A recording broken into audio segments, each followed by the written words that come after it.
is, folks. Movie fans may think that Charles Boyer has dash and Walter Pidgeon has dash, but we think William Bendix is right up there with him. I'll go further. I've got 3 times as much dash as Boyer or Pidgeon. Yesterday, my new picture was previewed, and my boss, Darryl Zanuck, said, "How did that dash Bendix get on this lot?" The American Meat Institute presents William Bendix in The Life of Riley.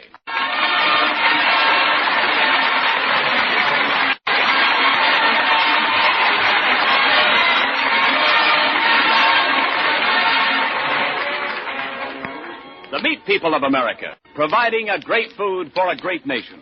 5 million farmers and ranchers raising fine meat animals. 600,000 men and women in more than 3,500 meat packing plants. 400,000 meat retailers, all doing their level best in face of the enormous demands of war to put meat on your table. On behalf of all these, the American Meat Institute brings you The Life of Riley.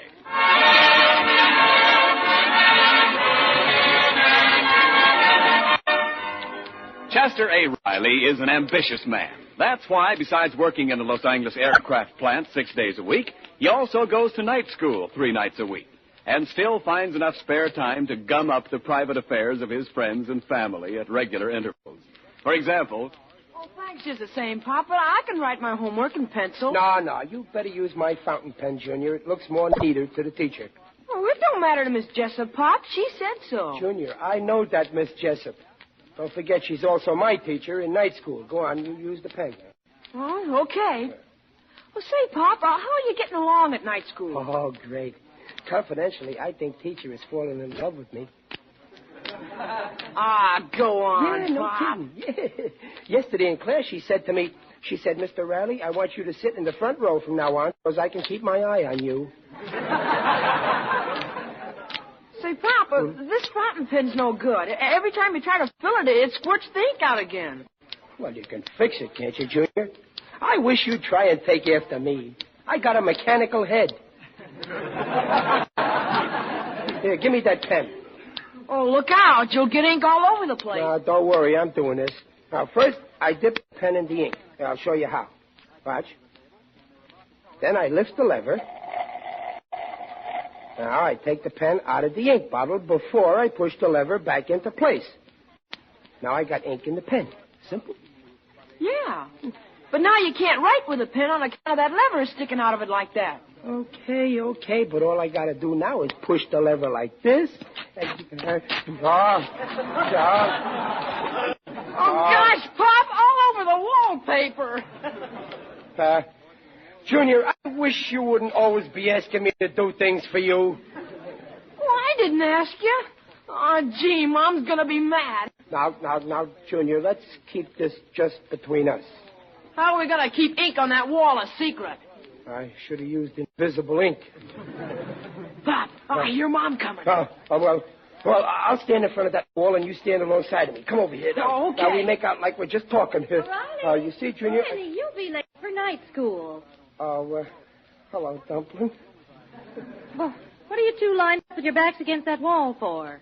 Well, we're acting out a story. That's it. It's a spy story where the spy is lined up against the wall to be shot. And Well, what are you talking about? well, you know the story of Matter Harry. I'm Matter and Junior's Harry.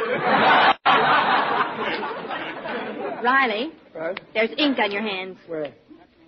No, that's just a large blue vein I got. Riley, do I have to drag you away from that wall? You tickled me. Chester Riley, look at that wall. I've seen it. Ink all over it. Just for this, Junior, you can't play basketball for a week. Oh, Mom, I never done it. I mean... Junior? Right. So it was you. Junior, you and me ain't speaking.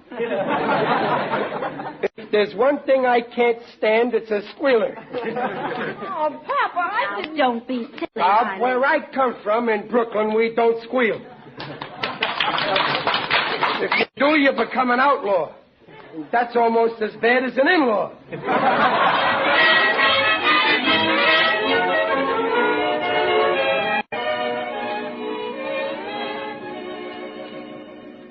my old pal Waldo Binney, all set for night school. How are you, Waldo? Oh, my aching back.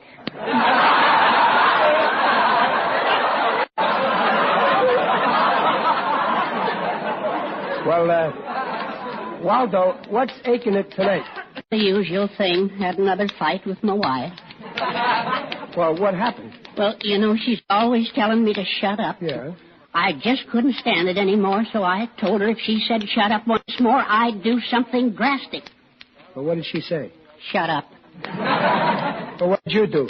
I rolled up my sleeves, made a fist, and shut up. Waldo, I bet you're tickled pink whenever you can get away from your wife, huh? Oh, yes, why, she's the reason I go to night school. Confidentially, I'm a college graduate. You are? Yeah. Oh, well... Then I guess you ain't worried about passing that English exam tonight, huh? Oh, no. Well, neither am I, but I am worried about Luigi passing. Luigi Marcelucci, the fruit peddler? Yeah. Yeah, I've been helping Luigi with his English, but he don't never seem to get no more improved. Even with me learning them. Excuse me, I mean even with I learning them.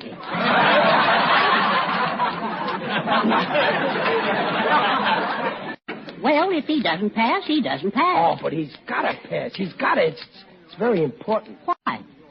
Well, I can't tell you, Waldo. I promised Luigi I wouldn't tell, and with me, mumps is the word.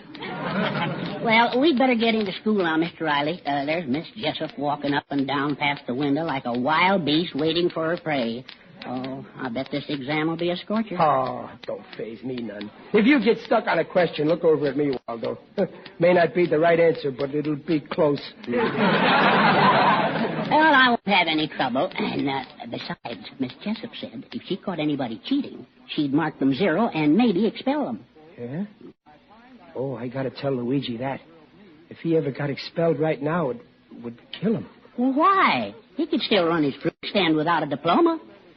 Yeah, but that ain't it. Luigi's just got to finish school. Hey, Mr. Riley. Oh, here's Luigi coming now. I guess he was waiting for you. Waldo, you leave Luigi and me alone. See, I got to give him a pep talk. All right, Mr. Riley. I'll see you in class. Yeah. Hello, Luigi. Goodbye, Waldo. Hello, Waldo. Yes, goodbye, Riley. Hello, Luigi. Goodbye, Mr. Riley. No, I mean... hello, Waldo. Goodbye, Luigi. Goodbye, Luigi. No, I mean hello, Riley. No, that's me. You better start over with just the two of you. Yeah. Look, Luigi, how are you feeling about that English test tonight? Huh? Mr. Riley, I got just one trouble with the English. I'm no can speak him. Well, listen, Luigi, you know you got to pass this test, don't you? I know, but this grammar book is a craze. You understand everything what is in these book? Well, sure. What part don't you get so good? We'll open the book at that part, and I'll tell you what it means. Open any part, I'm no understand all over the whole of the book. Well, let's see here. Now, we can... Oh, well, here's a question here. It says, what is the difference between a noun and a pronoun? Man, Jimmy. If the fellow who's the writer of the book, he don't know, how should I know? Well, now, wait a minute, Luigi. Let me explain it to you. A noun is a thing, see? Like, for instance, in your store you sell fruit.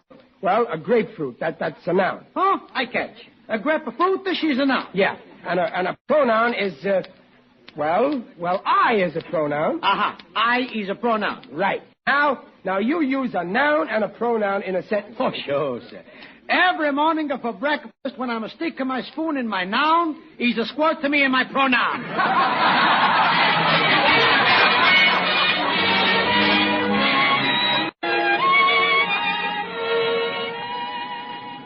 Hey, Luigi, hurry up and finish the test. Miss Jessup's got her eye on the clock. Time's up, students.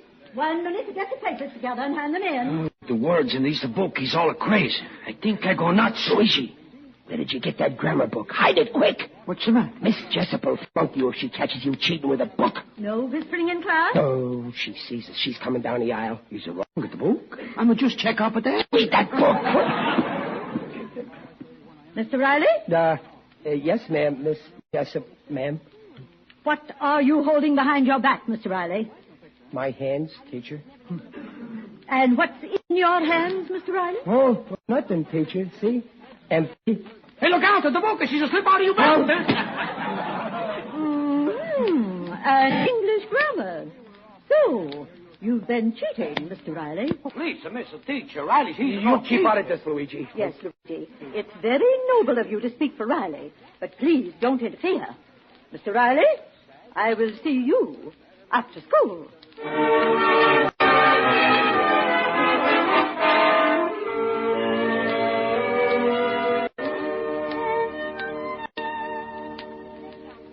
Gosh, Mr. Benny, what are you listening at the door of Mrs. Jessup's classroom for? Junior, I've got some bad news for you. Your father was kept after school. There. No kidding. Well, let me get my ear to the door, too. I'm very, very sorry, Mr. Riley, but you don't deserve the privilege of attending a publicly supported night school. You were caught red-handed, cheating. You refuse to deny that you brought this book to class. So you are hereby expelled from this school. Expelled? No, you can't do that. I got 2 kids. They'll laugh me out of the house. You should have thought of that before. But, Miss Jessup, what'll I tell my family? Couldn't you give me some other punishment? I'll do anything. I'll mow your lawn for you. I'm sorry, but a pupil who cheats is a bad example to honest pupils. Like Luigi Marcelucci, for instance, who tried to defend you. I'm sorry, Mr. Riley, but you've left me no choice. You're expelled. Okay. That's the way you feel. I resign.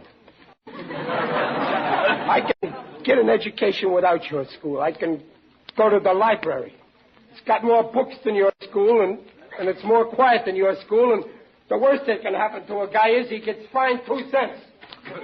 Goodbye, Miss Jessup. Mr. Riley. Huh? Oh, hello, Waldo. Oh, Pop.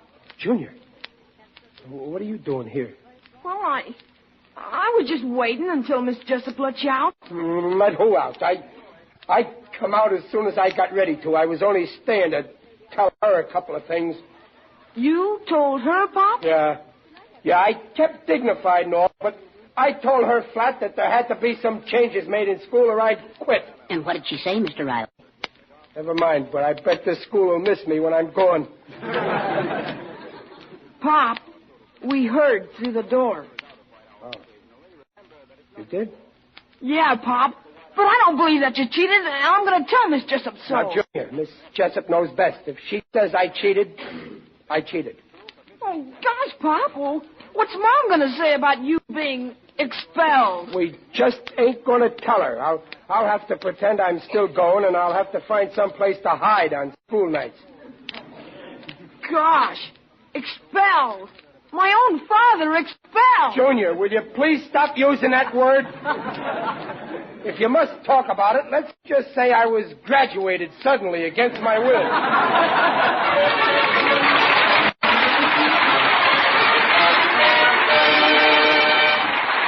In just a moment, we'll follow the further adventures of Riley's night school days. Meanwhile, this is Ken Niles speaking for meat.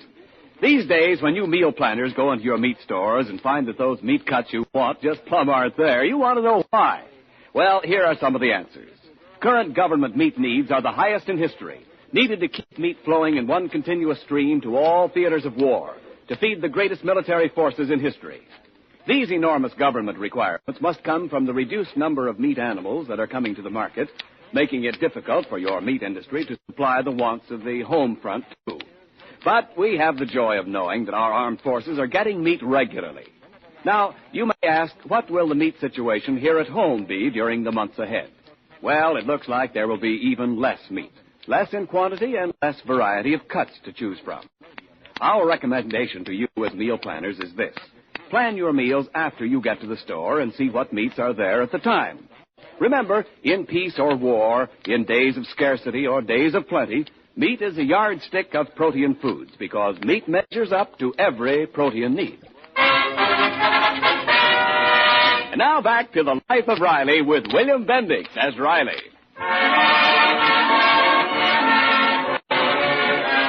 Well, several days have passed since Riley was expelled from night school for cheating in an English exam.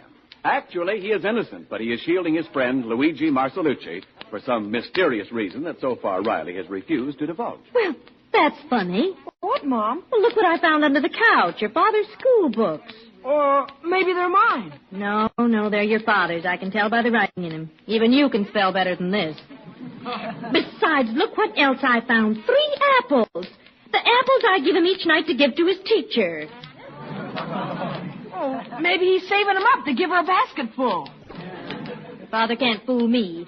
And then he comes home with chalk in his pocket and expects me to believe he's been in night school. Well, they use chalk at school, Mom. Not the blue chalk they rub on pool cues. If you ask me, he hasn't been near that school all this week. Here he is now. Hiya, Peg. Can I have something to eat? School made me hungry. Yes. Have an apple? Apple? Oh, thanks. Nice apples, Peg.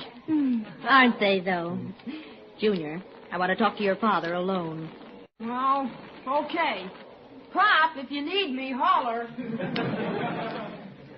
Anything wrong, Dumpling? Oh, no, but I hardly see you anymore. You spend so much time at school.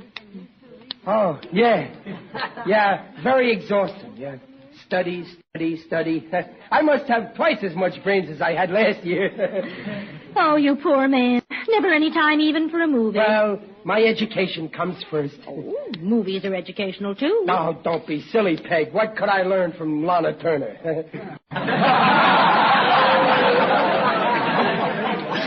There's a picture I wish we could see at the Bijou. Love me forever. Oh, I couldn't sit through that again. What did you say? Riley, when did you see Love Me Forever? Right. I guess it was last night. I dropped in for a minute. That picture only opened tonight, Riley. And you were supposed to be in night school tonight. Well, this is a good apple, Dumpling. I found those apples along with your school books under the couch. Oh. I must have left my books there when I was studying. You study under the couch? Well, yes, it's darker there, but it's quiet. Riley, you might as well give up. I know you haven't been going to night school. Why? Gee, Dumpling, you sound just like a truant officer. Riley, why haven't you been going to school? It is not the kind of another woman, is it? Well, yes, it is. What? Who is she? My teacher. What? On account of her, I left school. You left? I quit. Quit? Well, expelled. Expelled? What happened? Well, we had an English test, see, and she accused me of cheating in the exam. Oh, whatever gave her that idea? I think it was found in the English book. Where did she find it? In my hand. Behind my back. So right away she accuses me of cheating without an ounce of evidence, mind you. Oh, Riley. You mean you were really cheating? Anybody wants to think I'm a cheater, let him. Oh, now don't try to brazen it out, Riley. The idea expelled. Well, I can take it. You can take it. But what about the children? Do you want people pointing at Junior in school and saying his father got expelled for cheating? Well... And how about me? I'll have to cross the street every time I see somebody from your class at night school. Oh. What now? I'll have to change markets. I can't go in and buy fruit from that nice, honest Luigi Marcelucci. He knows, too. I'll say he knows. Listen, if you want to know something... Well, what, Riley? You can tell me. Nothing. I ain't no squealer.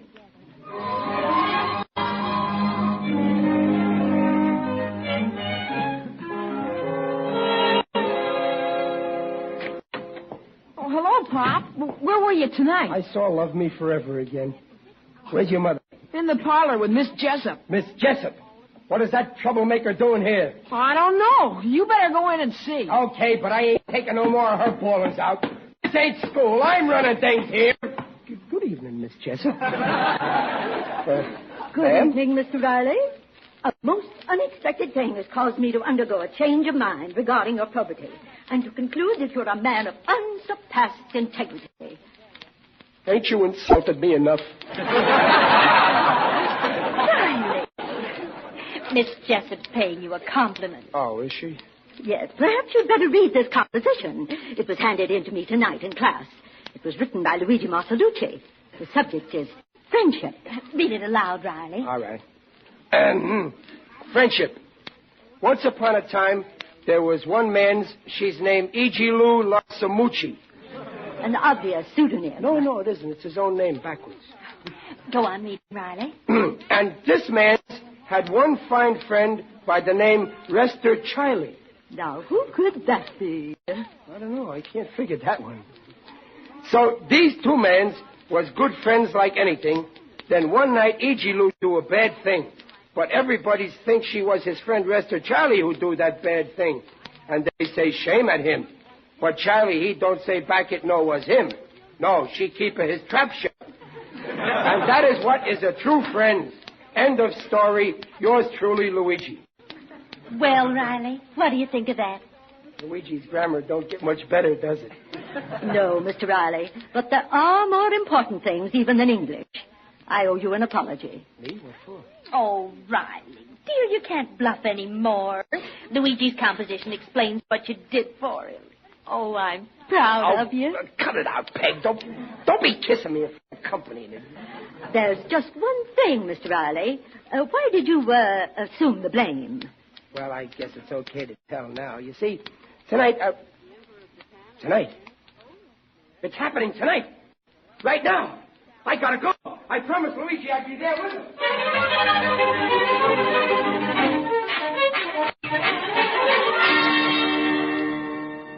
I don't understand, Miss Jessup. Why did we follow Riley down here to the courthouse? You'll see, Mrs. Riley. Well, look, Mom.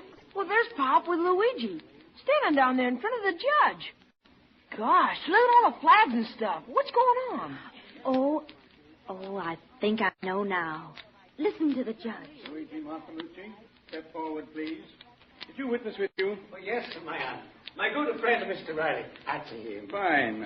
You were born in the United States, Mr. Riley? Well, Brooklyn. That's close enough. You've known Luigi at least 5 years? Oh, yes, sir. Luigi, twice before you have tried and failed. Yes, sir, Judge. But this time I'm a study gold. My helper, have a friend to help her too. I come back, Judge. Every time I come back, you say, okay, Luigi, you're in. Well, now, I must test your reading. Read this, please. Oh, read it? Please. I can not follow you, Judge. I know this by heart.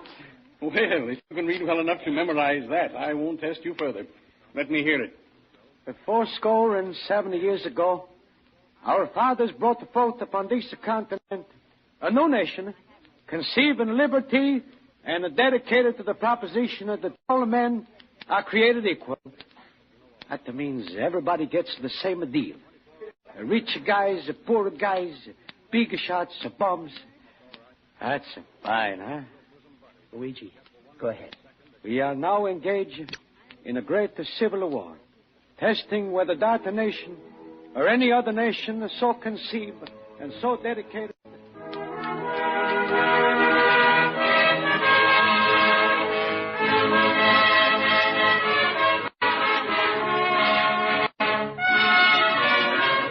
These brave men have not died in vain, and that this nation, under God, shall have no vote of freedom, and that this government of the people, by the people, and for the people, shall not perish from the earth. That was very good, Luigi. I couldn't have done it better myself. The judge, this is time. I make it the grave, huh? Yes, Luigi. Hold up your right hand, and when you've taken this oath, you'll be a citizen of the United States. So that's why Riley wanted Luigi to learn English. Gosh, Pop's helping initiate another American. Gosh. Oh, my, look. Riley's taking the oath, too. It won't hurt him.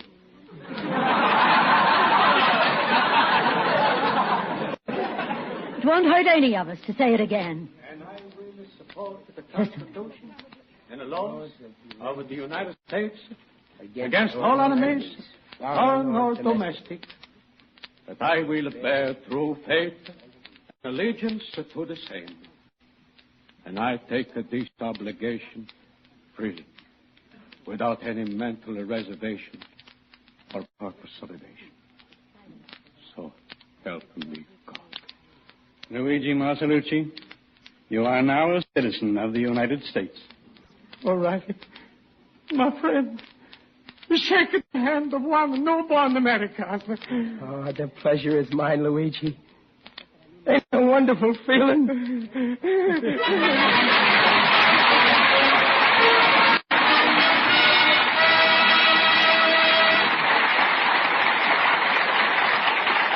The Rileys will be right back. Now, don't get too hungry, folks, but how does this sound for a menu? Rice and tomato soup, grilled steaks with onion gravy, mashed potatoes and buttered peas, lettuce and tomato salad, bread and butter, ice cream and cake and coffee. Sounds like a meal at a fancy restaurant, doesn't it? Well, it's not. It's an actual dinner on a United States battle wagon, not at peace, but at war, in a forward combat area with men on alert all over the ship. Due to danger of attack from planes or submarines, gun crews frequently eat, sleep, and live at their battle stations, sometimes as long as 5 days at a stretch. Under battle station conditions, if the men can't come to good hot food must be taken to them. So the Navy has developed a system of hot meals, including meat, to be served actually under battle station conditions. Enormous supplies of meat must be carried for this purpose. Our Navy recognizes the need for those high-quality, life-essential proteins that meat provides. And we all recognize that meat is a yardstick of protein foods. We bring you this tribute to the Navy Office of Supplies on the occasion this week of the 150th anniversary of this important branch of the service. The nutritional statements about meat made on this program are accepted by the Council on Foods and Nutrition of the American Medical Association.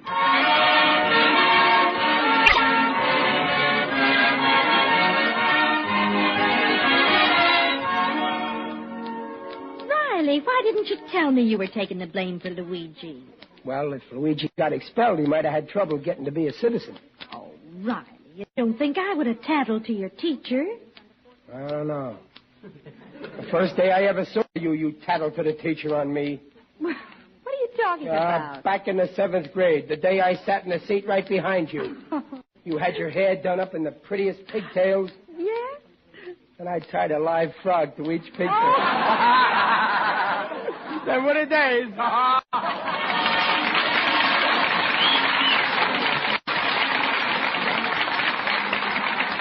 Follow The Life of Riley, starring William Bendix as Riley, and presented by the American Meat Institute next week at this same time. Next week, Riley finds himself an expectant father, and the results promise to be amusing. William Bendix appears on The Life of Riley by arrangement with Hal Roach. The Life of Riley was directed by Don Bernard, with music by Lou Kozloff, and came to you from Hollywood. This is Ken Niles saying, see you next week.